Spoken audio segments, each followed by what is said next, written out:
કેમ છો વિદ્યાર્થી મિત્રો? આજે આપણે ધોરણ 12 અર્થશાસ્ત્રની અંદર પ્રકરણ નંબર 4 બેન્કિંગ અને નાણાં વિશેની આપણે ચર્ચા આજે કરવાના છે વિદ્યાર્થી મિત્રો. બુક આપણે અર્થશાસ્ત્રની બનાવેલી છે. જો કોઈને જોતી હોય તો એ આ નંબર ઉપર સંપર્ક કરી શકે છે. પ્રકરણની શરૂઆત કરતા પહેલા થોડીક પ્રકરણની આપણે બ્લુપ્રિન્ટ વિશેની વાત કરી લઈશું વિદ્યાર્થી મિત્રો. આપણે આ પ્રકરણમાંથી 8 ગુણનું જનરલ વિકલ્પ સાથે અને કુલ ગુણ છે એમ આપણે કહી શકાય. વિભાગની જો આપણે વાત કરવા જઈએ તો વિભાગ એ ના 2 પ્રશ્નો, વિભાગ બી ના 2 પ્રશ્નો અને વિભાગ સી ના 2 પ્રશ્નો છે. પણ વાસ્તવિક સ્થિતિ શું છે ખાસ જોવાની છે. જો વિદ્યાર્થી મિત્રો, વાસ્તવિક સ્થિતિ મહત્વની છે. વાસ્તવિક સ્થિતિ એટલે કે નમૂનાનું પેપર પ્રમાણે 8 ગુણનું પૂછાય એવું છે. પરંતુ માર્ચ 2024માં કેટલા ગુણનું પૂછાણું છે? તો કે વિભાગ એ ના 2 પ્રશ્નો છે, વિભાગ બી ના 2 પ્રશ્નો છે, વિભાગ સી ના 2 પ્રશ્નો છે. એમ કરીને આપણને કુલ 8 ગુણનું પૂછાયેલું છે. 25ની આપણે વાત કરવા જાય તો વિભાગ એ ના 2 પ્રશ્નો છે, વિભાગ એ નો બી નો 1 પ્રશ્ન છે, વિભાગ સી ના 2 પ્રશ્નો છે, ડી નથી અને ઈ નો 1 પ્રશ્ન પૂછેલો છે. એમાં આપણને 12 ગુણનું પૂછાયેલું છે. અને ફેબ્રુઆરી એટલે કે ગયા પેપરની વાત કરવા જઈએ તો વિભાગ એ ના 2 પ્રશ્નો, વિભાગ બી નો 1 પ્રશ્ન, વિભાગ સી ના 2 પ્રશ્નો એમ આપણને 7 ગુણનું પૂછાયેલું છે. મતલબ આપણે 8 ગુણનું આ ચેપ્ટરમાંથી પૂછાશે તેવી આપણે આશા રાખી શકાય. હવે આપણે કેટલાક મહત્વના વિડીયો સમય સાથે મૂકેલા હતા અને ખૂબ જ સારો આપણને પ્રતિસાદ રહ્યો છે, તો તમે એ પણ જોઈ શકો છો. હવે આપણે સીધા જ પ્રશ્ન ઉપર આવી જઈશું.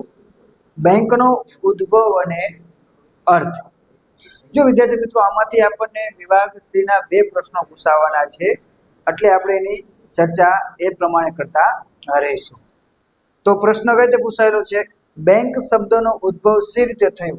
એવો પ્રશ્ન આપણને 2024 વિભાગ સી ની અંદર પૂછાયેલો છે. તો એનો જવાબ જે છે આટલો જ બને છે. ઘણા બધા પ્રકાશનોની અંદર ઘણા બધી જગ્યાએ તમને ઘણો બધો મોટો આપેલો છે. આપણે આ જ પરફેક્ટ જવાબ છે. આટલો પ્રશ્નનો જવાબ લખો એટલે 2 ગુણ એના પાકા. બેંક શબ્દનો ઉદ્ભવ અંગ્રેજીમાં એટલે કે જથ્થો કે સમૂહ સાથે સંકળાયેલો છે. બેંક શબ્દનો સંસ્કૃત એટલે કે ભાંડ એટલે કે મૂડીનો જથ્થો, જે શબ્દ પરથી ભંડોળ શબ્દ બન્યો છે. ફ્રાન્સ અને ઇટાલીનો શબ્દ જે છે બેંકા અને બેંકી ઉપરથી પણ આ શબ્દ ઉતરી આવેલો છે તેમ કહી શકાય છે. આ એનો આપણે જવાબ છે. ઘણા બધા પ્રકાશનમાં ઘણો બધો જવાબ હશે, પણ આ આપણો પ્રશ્નનો જવાબ સાચો છે. વિશ્વની સૌપ્રથમ બેંક તરીકે સ્પેનમાં ક્યારે શરૂઆત થઈ? 1401માં શરૂઆત થઈ. એટલે કે આ આપણને એમસીક્યુ માટે પૂછાઈ શકે વિદ્યાર્થી મિત્રો કે સૌપ્રથમ બેંકની શરૂઆત ક્યારે થઈ? તો કે 1401માં. કયા દેશમાં થઈ? તો સ્પેનમાં થઈ. અને બેંકનું નામ શું હતું? તો કે બેંક ઓફ બાર્સિલોના. બરોબર, યાદ રાખજો. આ 3 એમસીક્યુ આની સાથે આપણે સંકળાયેલા છે. કેટલા એમસીક્યુ છે? 3 એમસીક્યુ આની સાથે સંકળાયેલા છે. ત્યારબાદ બેંકનો અર્થ. બેન્કિંગની સેવા આપતી સંસ્થા એટલે શું કીધું છે?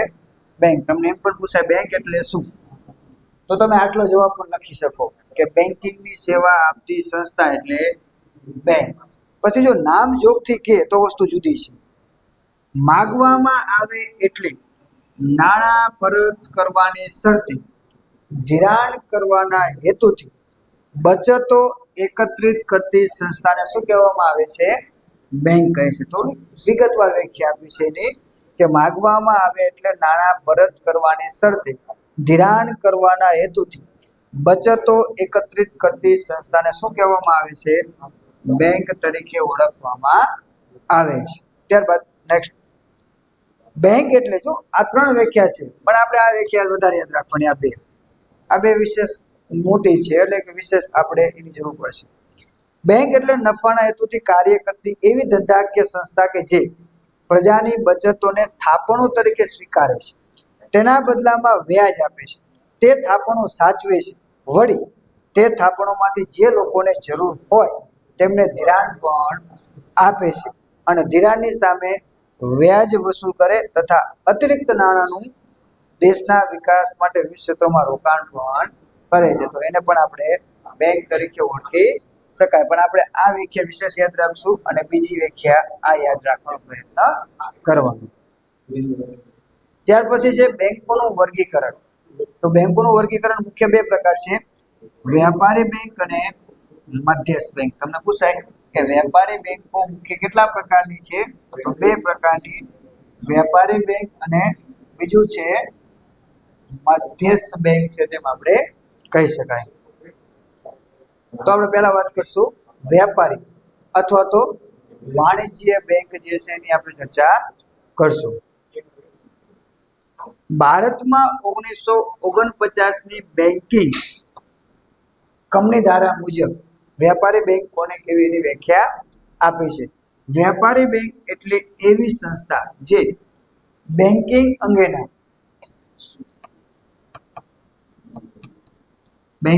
અંગેના વ્યવહારો કરે, એટલે કે દેશમાં રોકાણ વધારવા માટે પ્રજાની થાપણો સ્વીકારે, જે ગ્રાહકને જરૂર પડે ત્યારે પાછી મળે અને જેમાંથી તેમને ચેક, ડ્રાફ્ટ કે પે ઓર્ડર વગેરે દ્વારા ઉપાડ થઈ શકે. તો આ છે આપણે વેપારી બેંક. તમને અલગ અલગ રીતે પૂછાય બેંક એટલે શું, વેપારી બેંક એટલે શું, તો એના જવાબો પરિવર્તન છે.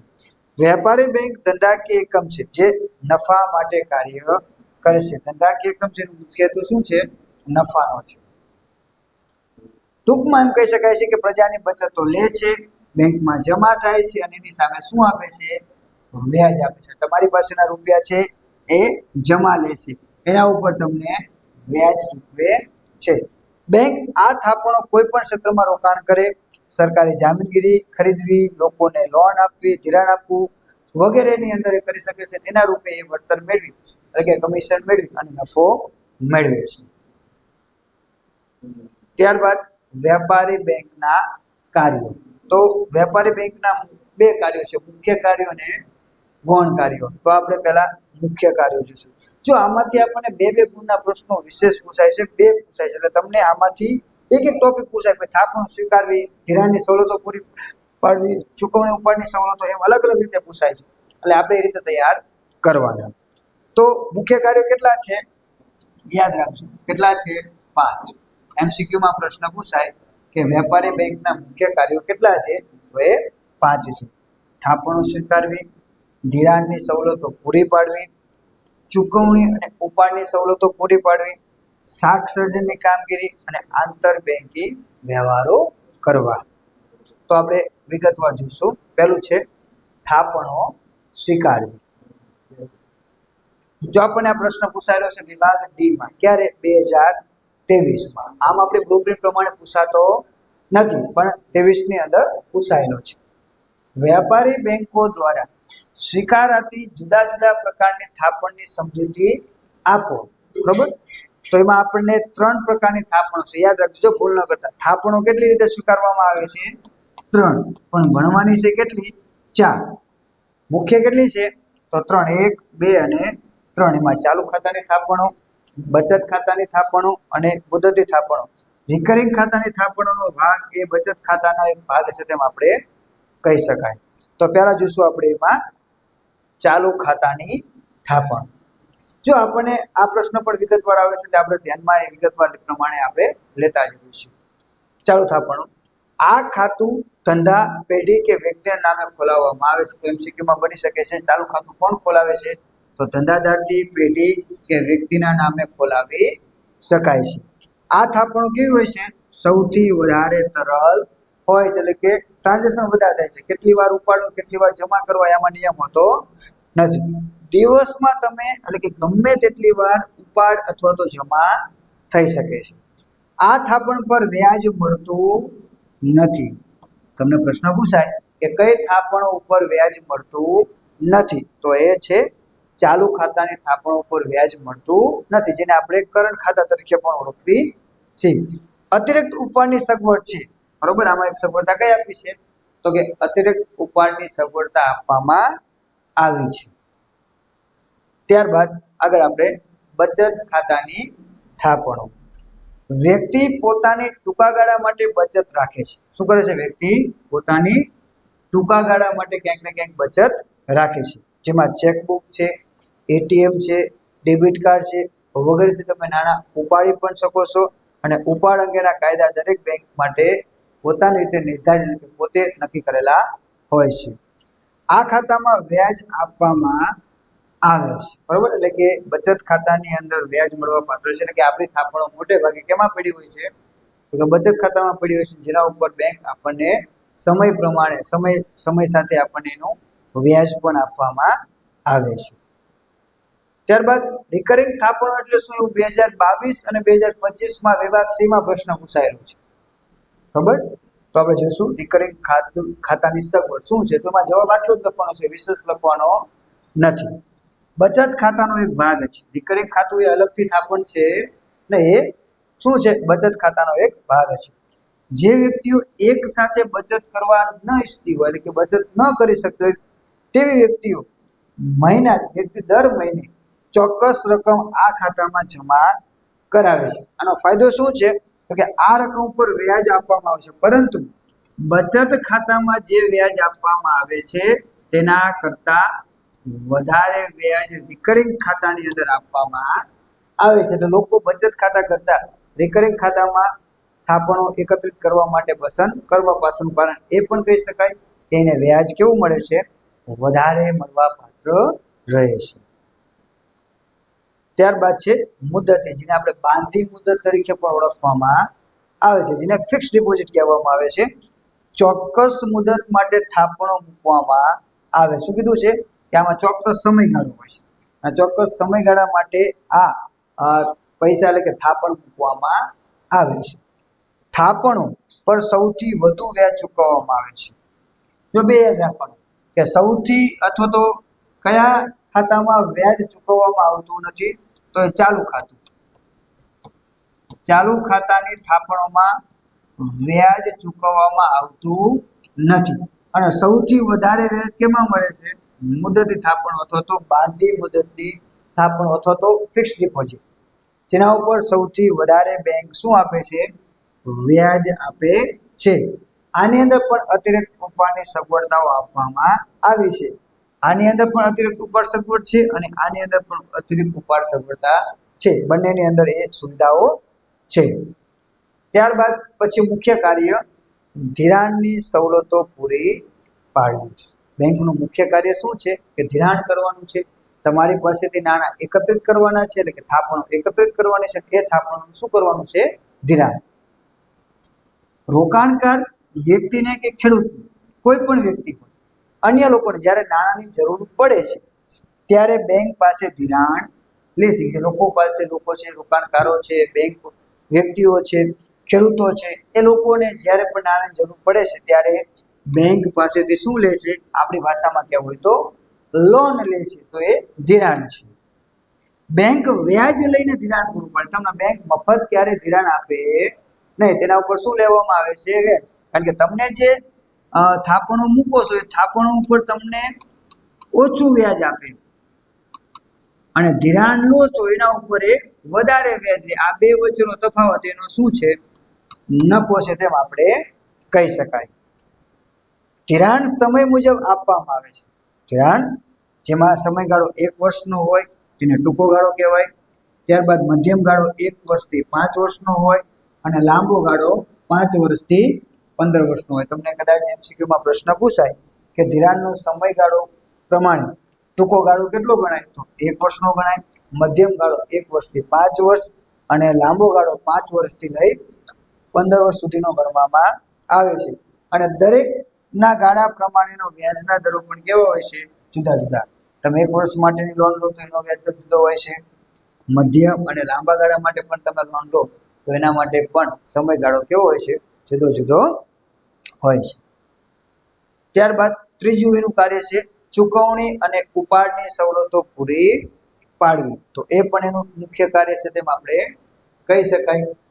તો જેમાં નાણાંની ચૂકવણી અને ઉપાડની સવલત આપવામાં આવી છે, જેમાં ચેક છે, ઉપાડ ચિઠ્ઠી છે, ડ્રાફ્ટ છે, ક્રેડિટ કાર્ડ છે, ડેબિટ કાર્ડ છે, એટીએમ કાર્ડ છે, અને હવે ઇન્ટરનેટ બેન્કિંગ જે આપણે સ્કેન કરવી છે ને QR કોડ કે ભાઈ કોઈ પણ જગ્યાએ રૂપિયા આપવા છે આપણે બાર કોડ આપો એટલે આપણે તરત સ્કેન કરી તો એ પણ બધી વસ્તુનો સમાવેશ આની અંદર કરવામાં આવેલો છે કે તમે રૂપિયાની ચૂકવણી પણ કરી શકો છો અને તમે એની અંદર તમે રૂપિયા ગ્રહણ પણ કરી શકો છો એટલે કે ચૂકવણી અને ઉપાડની સવલતો આપણને આવી રીતે આપવામાં આવતી હોય છે.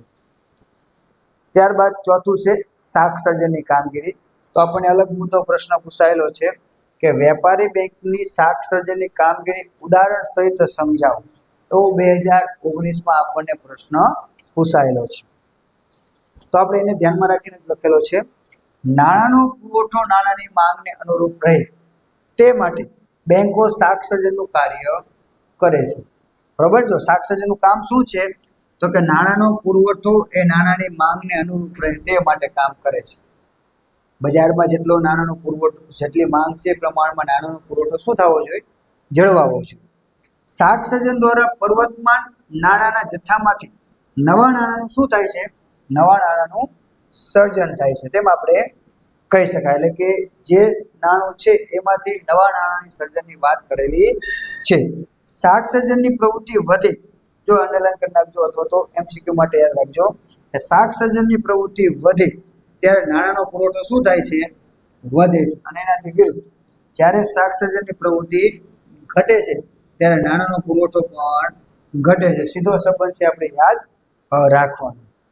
તો અહીં આપણને ઉદાહરણ આપેલું છે શાખ સર્જનનું કે ધારો કે એક પ્રાથમિક થાપણ રૂપિયા 1000 હોય છે અને રોકડ અનામતનું પ્રમાણ જે છે એ 20% રાખવામાં આવેલું હોય તો આ જે છે શાખ સર્જન કેટલું થાય છે એની અહીંયા આપણને ચિત્ર આપેલું છે. તો થાપણ છે 1000 રોકડ અનામતનું પ્રમાણ 20%, 200 અને નવું ધિરાણ કેટલું આપી શકાશે? 800 રૂપિયા. હવે 800 રૂપિયામાં પાછું રોકડ અનામતનું પ્રમાણ 160, નવું ધિરાણ 640. એ પ્રમાણે તમે ચાલતા જાઓ તો કહેવામાં આવે છે કે 1000 માંથી 5000ના નવા નાણાંનું સર્જન થતું હોય તેવું જોવા મળે છે. કે આ રીતે જો આની શાખ સર્જનની માટેની કેટલીક મર્યાદાઓ પણ છે. એ આખો ટોપિક હું તમને સમજાવવા જાઉં તો ઘણો બધો સમય છે કે એમાં બચત નથી, બેંકથી બેંક વ્યવહાર છે, એ બધી બાબતો એની અંદર લાગુ પડે છે. તો આપણે ઉદાહરણ આ લખી શકાય. ત્યારબાદ એનું પાંચમું કાર્ય, મુખ્ય કાર્યો કેટલા હતા? 5. તો પાંચમું છે આંતર બેંકિંગ વ્યવહારો કરવા. જેમાં આપણે સાલિયા વ્યવહાર હોય, વાટકા વ્યવહાર હોય, પાડોશી કંઈક બનાવે તો આપણે એને કંઈક દેવા જવી, કંઈક બનાવે તો આપણે દેવા આવે. એમ બેંકોનો વ્યવહાર છે પણ બેંકોનો વ્યવહાર મફત ન હોય, પૈસાવાળો હોય. બરોબર છે. એમને એક દિવસના નાણાંની હેરફેર થાય તો પણ એના ઉપર વ્યાજ લાગતું હોય છે. એક બેંક બીજી બેંકને ધિરાણ પૂરું પાડતી હોય છે. શું કહેવાય? આંતર બેંકિંગ વ્યવહાર. ટૂંકા ગાળા માટે એક બેંક બીજી બેંકને મધ્યસ્થ બેંક દ્વારા ધિરાણ પૂરું પાડે છે. બેંક ધિરાણ પૂરું પાડે છે તો તેને શું કહેવામાં આવે છે? કોલ મની કહે છે. યાદ રાખજો, એક ગુણમાં બહુ બધી વાર પ્રશ્ન પૂછાયેલો છે કે કોલ મની એટલે શું? અને જવાબમાં આપણે શું લખી? ફોન કરીને મંગાવવામાં આવતી મની એટલે કોલ મની. એવો જવાબ છે નહીં. બરોબર. જ્યારે ટૂંકા ગાળા માટે એક બેંક બીજી બેંકને મધ્યસ્થ બેંક દ્વારા ધિરાણ પૂરું પાડે. મધ્યસ્થ બેંક જે છે મધ્યસ્થી છે. એ નામની બેંક જે છે એ બી નામની બેંકને ધિરાણ આપે છે. પણ એમાં મધ્યસ્થી કોણ છે? તો કે આપણી RBI એટલે કે મધ્યસ્થ બેંક મધ્યસ્થી છે જેના નેજા હેઠળ કાર્ય થાય છે. એટલે કે આ રૂપિયા જે છે બી બેંકને આપે છે જે એક દિવસ માટે, 7 દિવસ માટે, ટૂંકા ગાળા માટે આપવામાં આવે છે. બરોબર છે. તો એને શું કહેવામાં આવે છે? કોલ મની તરીકે ઓળખવામાં આવે છે.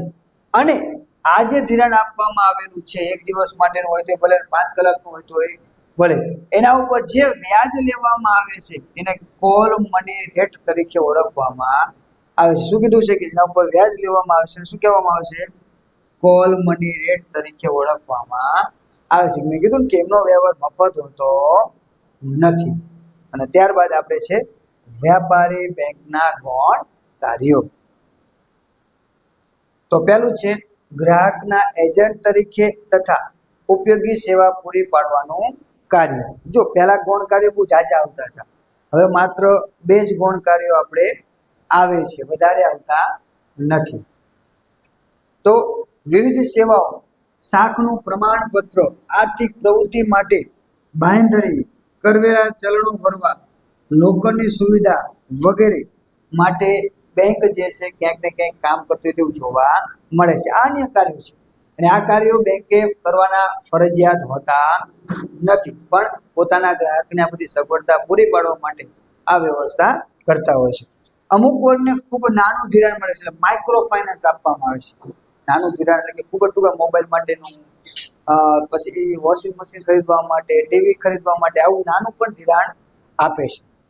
ધંધામાં કે વ્યક્તિગત સોદાઓમાં ચૂકવણી બાબતે વિશ્વસનીયતા પૂરી પાડવા માટે બેંક ડ્રાફ્ટ અથવા તો પે ઓર્ડરની સુવિધાઓ પણ પૂરી પાડતું હોય તેવું જોવા મળે છે, કારણ કે બેંક જે છે એ વિશ્વનીય છે. બીજું છે બદલાતા સમય સાથે આધુનિક સેવાઓ પૂરી પાડવાનું કાર્ય.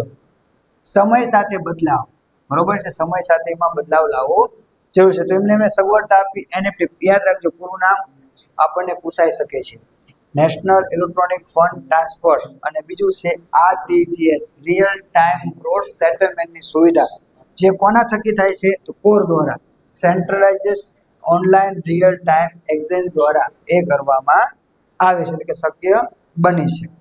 મોબાઈલ બેન્કિંગ એપથી ગ્રાહક પોતાની બધી જ વિગત જોઈ શકે છે અને અનેક સુવિધાનો લાભ પણ મેળવી શકે છે, જેમ કે ટિકિટ બુક કરવી, ડિમાન્ડ ખાતાની સગવડતા પૂરી વગેરે. એટલે કે તમે આજે ઘરે બેઠા તમારા મોબાઈલની અંદર બધી સગવડતા મેળવી શકો છો, જે તમે ઓનલાઈન ટિકિટ બુક કરી શકો છો, ઓનલાઈન તમારા ખાતાની વિગત જોઈ શકો છો, ઓનલાઈન બિલ પે કરી શકો છો, કોઈને નાણાં મોકલી શકો છો, કોઈના નાણાં તમે લઈ શકો છો. તો આનું કારણ શું છે તો કે આ કોરની સગવડતાના કારણે શક્ય બન્યું છે, કે જે આઈએફસી કોડની મદદથી એક બેંક જે છે એને મોબાઈલ એપથી જોડી અને તમારા જે તે સમય રિયલ ટાઈમ જે તે સમયની નાણાંની હેરફેર કે કોઈ પણ બાબતની વિગત નોંધવામાં આવે છે, જેના કારણે આજે આપણે આવડી મોટી શક્યતા કરી છે. હવે વિદ્યાર્થી મિત્રો, આપણે જે અભ્યાસ કર્યો છે તમે બહુ સરસ મજાનું જોયું, પણ એના આધારે કેટલાક એમસીક્યુ આપણે જોઈ આપણને કેટલાને એના એમસીક્યુ નો જવાબ આવે છે. તો કોમેન્ટ કરવાનું ભૂલતા નહીં, કે જે આપણે ઉપર જોયું છે એના આધારે કેટલાક એમસીક્યુ આપેલા છે. તો સંસ્કૃત ભાષા પ્રમાણે બેંક શબ્દનો અર્થ શું થાય? જવાબ તમારે આપવાનો છે, હું આપવાનો નથી. નાણાંનો પુરવઠો, મૂડીરોકાણ, મૂડીનો જથ્થો કે વ્યવસાય. તો સંસ્કૃત ભાષા પ્રમાણે બેંક શબ્દનો અર્થ શું થાય છે? તો પ્રશ્ન નંબર 1 કરી અને એનો જવાબ આપી દો. એ, બી, સી કે ડી. શું જવાબ આવે છે એ તમે જરૂર જણાવશો. બીજો પ્રશ્ન છે પ્રશ્ન નંબર 2. ભારતમાં વેપારી બેંકમાં મોટે ભાગે કેટલા પ્રકારની થાપણો હોય છે? મેં અંડરલાઈન કરી હતી, તમને યાદ હોય તો પ્રશ્ન નંબર 2 કરીને જવાબ આપો. એ, બી, સી અથવા તો ડી. જવાબ શું આવશે? ત્યારબાદ પ્રશ્ન નંબર છે 3. સામાન્ય રીતે કયા પ્રકારની થાપણો વધુ તરલ હોય છે? વધુ તરલ હોય છે, બરાબર છે. તો 3 કરીને જવાબ આપો. એ, બી કે સી કે ડી, બરાબર. અથવા તો તમે આમાંથી નામ પણ લખી શકો છો. જો ધ્યાન રાખ્યું હોય તો આ મેં તમને અંડરલાઈન એ સમય પણ કરવાની કીધી હતી. અને વિશ્વની સૌપ્રથમ બેંકની સ્થાપના કયા વર્ષમાં થઈ? મેં તમને અંડરલાઈન કરી કીધું હતું કયા દેશમાં, કયા સમયમાં, જે આપણે જોયું હતું કે 1401 માં હતી. કયા દેશમાં અને બેંકનું નામ પણ તમને કીધું હતું. તો 4 કરીને જવાબ લખો. એ, બી, સી કે ડી. તમારો જવાબ જણાવો, બરોબર. તો વિદ્યાર્થી મિત્રો, આજના પીરિયડની અંદર આટલું જ. આપણે આગળના જે ચેપ્ટરના ટોપિકો છે એની સાથે આપણે આગળ મળશું. આભાર.